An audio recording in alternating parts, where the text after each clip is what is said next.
if it happens, you just embrace it? Yeah, if it happens, you embrace it. I know certainly on defense they don't want it to be a shootout, but offensively, if that's the way the game goes, you got to just kind of go with it, make the plays that are there, and yeah, that one was a shootout for the ages and a fun one. Did that game make you think differently about where offenses might be headed in any way? I don't know. I don't think I saw it as like a um, bigger meaning than just a Monday Night Football game. I think it was two really good offenses, and there were some defensive scores in that game too. It just was kind of some fireworks, and we were able to score last. That was kind of the thing, is like who's going to have the ball last is what it felt like, and we were able to score last and finish the game. Yeah, this is the only stadium I've been to, so it'll be fun. I've heard it's loud. I know it's loud, and we'll be ready for it. You guys had a really good offensive season last year. Um, Personally, you had a really good season as well. So when you get through camp here and you kind of assess where things are at, where do you think you guys have potential to be better this season? It's a great question. In a lot of areas, I think mostly it's just like the details of things that we've been able to clean up over even through OTAs and training camp, being able to ask questions on things that we made mistakes on last year and make sure everyone's dialed in on the same page on how we want to do certain things. So the details of each play, which should lead to better execution, less penalties, that type of stuff of just getting lined up and being able to execute our offense at a higher level. It's always looking to. We didn't see you at all in the preseason, but you guys did have two joint practices. I guess, like, in comparison to other training camps or anything, what was the benefits of having two different teams come in and getting that work in that type of way? Yeah, I thought it was great. I thought it was really good. It was two good teams, two playoff teams, two teams with completely different styles of defense, and they were both very professional when they were here. It was a really good 4 days of work for us, and was able to kind of be a barometer for where we were at, and some things to learn from, definitely, and come away with. Ben's always looking to evolve the offense. We know it's a multiple offense that's pulling from a lot of different schemes. You've got some new voices in there with Scotty Montgomery and Steve Hyden. They're bringing even different pieces. So how have you seen, I guess, the playbook evolve this offseason? Yeah, it's always changing. It's always evolving. Ben's always got ideas.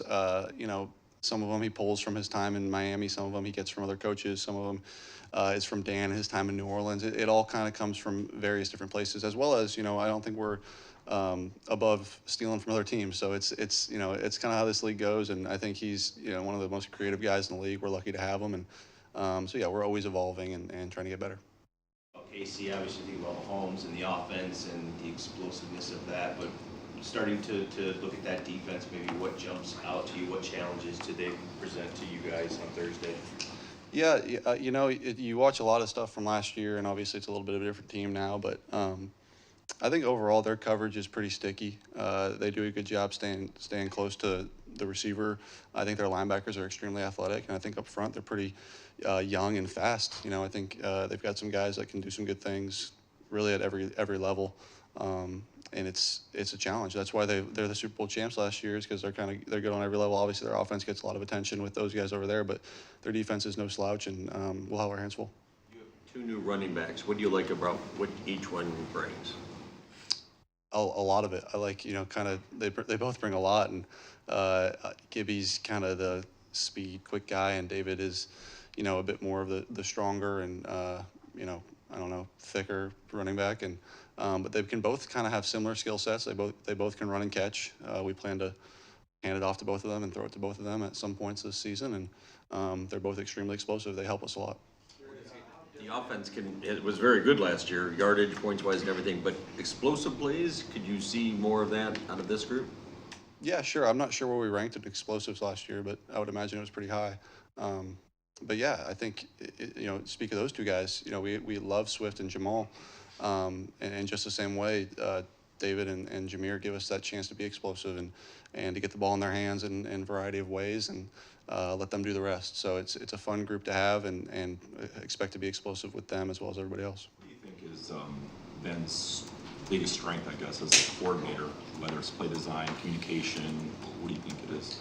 I think communication and just overall listening ability. A lot of guys are smart, and a lot of guys can draw up anything and can put the offense in an advantageous spot, which I think he does a lot. But he's very available to listen to not only me but the coaches and all the players, and what do we see, what do we like, what do we want. And I mean, there'd be times in the middle of the game where a lineman will come over and ask for a certain run that maybe we haven't practiced in a while, but we know it'll work versus what we're seeing. He'll call it right away, and it'll work, and it doesn't bother him to get suggestions. And I think that's something that makes him pretty special. With 1 year on the job now, where have you seen him grow the most, I guess, or evolve the most?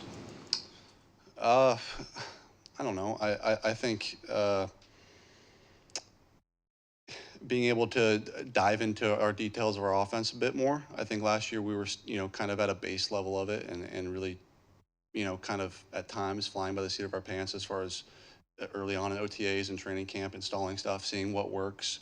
And now we're able to kind of know who we are and know what we want to do on offense, and we kind of know what works for us. And being able to dive into those details and make it even better and more explosive and more complementary and all that stuff has been fun to see him kind of dive into it even deeper.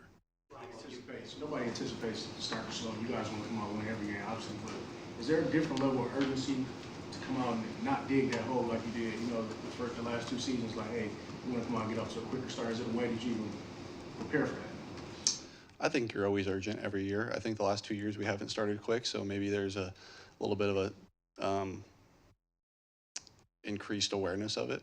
Yeah, sure. I think making sure that we don't dig ourselves in a hole, but at the same time we're trying to win every game, just like you mentioned. But yeah, we're aware of it, but it's one game at a time, and the first one is the Chiefs, and try to go out there and win that one. The explosive plays, Jared, I went and checked really quickly. 20-yard plays, 40-yard pass plays, top 5 in the league in both last year. You did that multiple ways. You had the catch and runs, and you had the vertical element to the passing game. With DJ moving on and J-Mo suspended for the first 6 games, is there any mystery or concern to the vertical element of your passing game early in the season? No, I don't think so. I think obviously you mentioned DJ, he gave us something there, and then Jameson has to sit out. But no, I think there's ways to do it. You don't have to have a 4-2 guy in order to do it. Teams do it all across the league without 4-2 guys. So being able to find those ways, the scheme, open it up, and being able to utilize our different skill sets at receiver and even tight end and running back to create those mismatches and make those explosives. Going back to that, like the preseason, you guys did not have, you didn't take the field, but you guys have new parts, and you're going into the new season. How confident are you with those new parts to be able to take the field on day one? Because Dan already voiced the confidence that you guys will be ready more than most teams. What are you seeing from the training camp that you'll be able to take that field and be ready with those new parts and not have to worry about too many kinks? Yeah. I think the new parts would be Gibbs, Laporta, I guess Montgomery and Marvin are the veteran new parts. And yeah, so just making sure I've gotten enough work with them as we have through training camp and feeling good with them. And Dan's done a good job putting us in practice situations that simulate game speed and game atmosphere and coming to the sideline, sitting down, coming back on. So we've done a lot of that. So we feel great. Yeah, we feel comfortable. And we do have a lot of guys returning, though, which is nice. And being able to come back with, St. Brown, Khalif, Josh, Brock Wright, obviously the front 5, it's a lot of fun.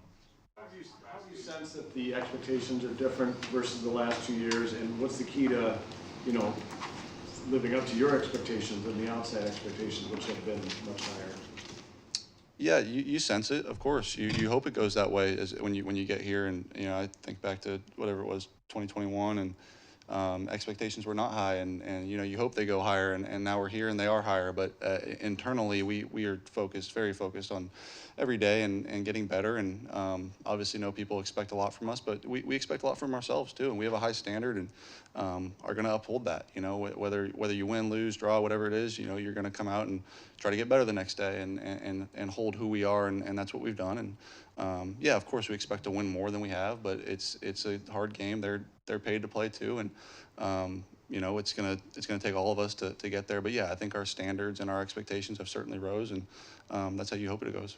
Hope it continues to rise. You played such good football last year, and I think you told us this spring you thought you were playing the best football of your career. Just how excited are you to get back at it? It's week 1 now, working at an opponent and trying to be even better than you were last year. Yeah, excited to get back and hopefully continue what we were doing. It doesn't happen there isn't some magic pill where we can take it and then we just keep rolling on the same, hot streak we were on there at the end of the year. So it's going to take, a lot of work and getting on the same page through this week and working hard, whatever today is. What did we do? Friday? So Saturday, Sunday, all the way through to Thursday, and making sure we're on the same page. But yeah, I think it's a league of runs. You get on winning streaks, you get on losing streaks, and finding your way onto winning streaks is the hard part, and that's something that we're up for the challenge for. How much fun are you having right A lot. now? Not so much talking to you guys, but other than that, I'm having a lot of fun. Just out of practice and just the build up to the week and the buzz in the city. I mean, expectations aside, I mean, you're comfortable, you've been here, Dan and Brad are really entrenched. Things just seem to be in a Yeah. good place. Can you enjoy it, even though it's so much work? Yeah, it's fun. It's fun being here in the city with all this excitement. And with that being said, it doesn't mean anything if you don't win. And I think we all know that. I know that. I've been on winning teams. I've been on losing teams. People will continue to be excited if we continue to win.